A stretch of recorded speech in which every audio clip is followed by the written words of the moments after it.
जय Hind defence aspirants, welcome back again. This is Divyanshu Pandey. Bharat सरकार के द्वारा इंटर सर्विसेज ऑर्गेनाइजेशन एक्ट को अब नोटिफाई कर दिया गया है। इससे पहले भी मैंने आपको inter services organisation bill act के बारे में बताया था। तो चलिए एक बार जानते हैं कि इसके नोटिफिकेशन आने के बाद अब किस प्रकार से हमारे सशस्त्र बलों में बड़े बदलाव होंगे। शुरुआत करते हैं आज के सेशन की। हमारी आर्म फोर्सेस अभी अपने मॉडर्नाइजेशन को कर रही है, जिसके तहत उनमें ज्वाइंटनेस किस प्रकार से आ सके, कोऑर्डिनेशन कोऑपरेशन कर सके। इस कारण से 2023 में इंटर सर्विसेज ऑर्गेनाइजेशन बिल को लोकसभा में आपका रखा गया था, उसको पास भी आपका किया गया और अब 10 मई 2024 को ISO command control discipline act को गैजेट नोटिफिकेशन के माध्यम से इन्फोर्स और नोटिफाई कर दिया है। अब से यह पूरी तरीके से एक लीगल एक्ट बन गया है, जिसके तहत हमारी जो आर्मी, नेवी, एयरफोर्स हैं एक साथ कोऑपरेशन करके आपका आगे बढ़ पाएंगे। 15 अगस्त 2023 को भारत के राष्ट्रपति श्रीमती द्रौपदी मुर्मू ने अपने एसेंट इस आपके बिल को दिया था और इसको आपका एक्ट बना लिया था। ये इस बिल में सबसे इम्पॉर्टेंट बात यह है कि this act empowers commander in chief and officer in command of inter-services organization to exercise control over service personnel, service under them for effective maintenance of discipline and administration। अब मान लेते हैं कि एक लोकेशन हम लेते हैं मुंबई की, क्योंकि मुंबई में अभी आपका एक कॉमन डिफेंस स्टेशन की स्थापना की गई है। अब यहाँ पर हमारी आर्मी, नेवी और एयरफोर्स तीनों ही आपकी रहेंगी और इस एक्ट नोटिफाई होने के बाद इस आपके कॉमन डिफेंस स्टेशन का एक कोई कमांडर इन चीफ या फिर ऑफिसर इन कमांड होगा। मेनली इसमें ऑफिसर इन कमांड होगा और वो ऑफिसर इन कमांड इन तीनों में से किसी आपके सैन्य बल का हो सकता है और उसी के अंडर में सभी आर्मी, नेवी, एयरफोर्स के ऑफिसर, सैनिक को आपका कार्य करना पड़ेगा। डिसिप्लिन से रिलेटेड एक्शन हो, मेंटेनेंस, लॉजिस्टिक का हो या फिर किसी को आपका लीव ग्रांट करनी हो, किसी को ट्रांसफ़र करना हो, तो वो अधिकार कमांडर इन चीफ या फिर ऑफिसर इन कमांड के पास आपका रहेगा। तो ये सबसे बड़ा बदलाव हमारे सैन्य बल के द्वारा आपका किया गया है। इसके तहत ज्वाइंट कमांड हेड आपके बनाए जाएंगे, जिससे कि 3 सर्विसेज में आपका कोऑर्डिनेशन हो सके। अगर इससे पहले की बात करें, अभी तक की Officers of a service lack authority to exercise disciplinary and administrative power over personnel from another service। मान लीजिए कोई हमको डिसिप्लिनरी एक्शन लेना है या फिर किसी एडमिनिस्ट्रेटिव पावर का यूज़ करना है, तो जो दूसरे बल के मान लीजिए ऑफिसर रहा करते थे वो इसको नहीं ले पाते थे, क्योंकि वो उनके कार्य क्षेत्र में नहीं आता था। तो इसको आपको और भी नॉर्मलाइज करते हुए ये दे दिया गया है कि हाँ, अब आपके अथॉरिटी में ये सब चीज़ें आपकी रहेंगी।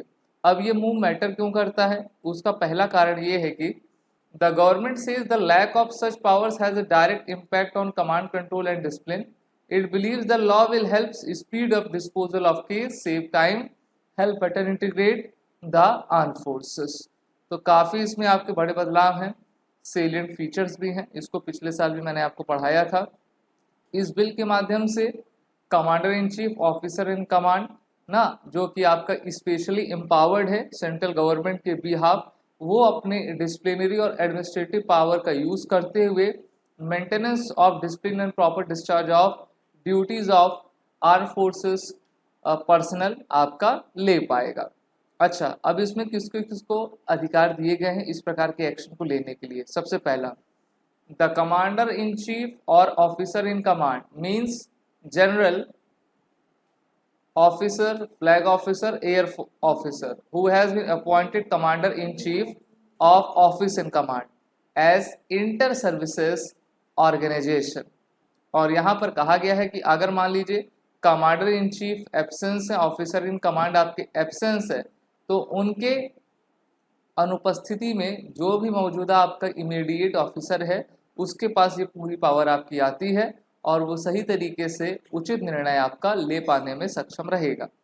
The bill also empowers the commanding officer of an inter-services organization to initiate all disciplinary and administrative action over the personal appointment deputed posted attached to the inter services organization। यानी कि जो human resource management होता है उससे related भी वो अपनी कार्रवाई आपका कर सकता है और उस मामले में स्वतः संज्ञान लेकर सभी जितने भी गतिविधियां हैं उनको सुचारू रूप से चला पाएगा। So this act empowers central government to constitute an inter services organisation. और अब गैजेट नोटिफिकेशन के माध्यम से इसको आपका लाभ भी दिया गया है। इसके माध्यम से जो हमारे फोर्सेस में इंटीग्रेशन रहेगा वो सबसे आपका स्ट्रांग रहेगा और एक छत के नीचे जो हमारी तीनों फोर्स रहेंगी बेहतर तरीके से तालमेल करके अपने कार्रवाई को आपका कर पाएंगे। इसी प्रकार से जो आपका अथॉरिटी है वो विदेशों में, बहुत सारे देशों में जो डेवलप्ड नेशंस हैं वहाँ पर आपकी दी गई है और भारत ने उनको देखा पढ़ा और फिर अपने फोर्स में इम्प्लीमेंट करने की कोशिश की। आपको याद होगा 1999 में जब करगिल वार हुआ था तो करगिल रिव्यू कमेटी आपकी बैठी थी, उन्होंने बहुत सारे सुझाव आपके दिए थे जिसमें थिएटर कमांड बनाना है। तो थिएटर कमांड इन्हीं सब चीज़ों से आगे बढ़ेगा और आपका बनता जाएगा, क्योंकि थिएटराइजेशन में होगा क्या, मान लेते नॉर्दर्न कमांड है तो नॉर्दर्न कमांड में मेनली हमारी आर्मी और एयरफोर्स रहेगी। तो इसको कौन हेड करेगा, कोई आपका कमांडर इन चीफ या फिर ऑफिसर इन कमांड आपका हेड करेगा।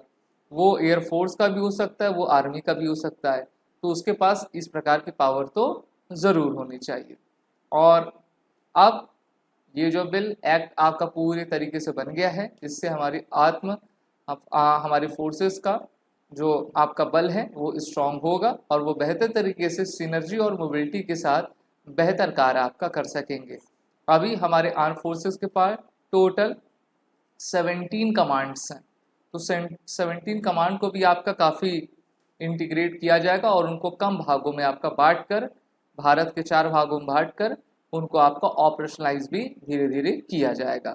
इसके एडवांटेज क्या रहेंगे, सबसे पहला improved troop mobilisation in a given battle zone, distribution of military hardware will be theatre specific ना, थिएटर स्पेसिफिक रहेगा और जितने हमको लोग ज़रूरत है उतनी मात्रा में जो है हम अपने लॉजिस्टिक का भी प्रयोग करेंगे, स्पीडी मोबिलाइजेशन हो पाएगा और हाई इंटेंसिटी कॉम्बैट करने में हम सक्षम रहेंगे। अगर आपको वीडियो अच्छी लगी तो इसको लाइक शेयर जरूर करें। These are the courses running with SSB crack exam. बंडस्ट्री सीरीज सभी कोर्सेज के अवेलेबल हैं। वॉरियर 10 कोड का यूज़ कर लें जिससे कि आपको कोर्स में एडमिशन लेते वक्त 10% का फ्लैट डिस्काउंट मिल जाए। जय हिंद। अगर आप एक डिफेंस एस्पिरेंट हैं और SSB interview, NDA, CDS, AFCAT जैसे एग्जाम्स के लिए प्रिपेयर कर रहे हैं तो आप एसएसबी क्रैक एग्जाम्स के कोर्स को चेक करना ना भूलें। आप हमारी लर्निंग एप्लीकेशन को गूगल प्ले स्टोर से भी डाउनलोड कर सकते हैं।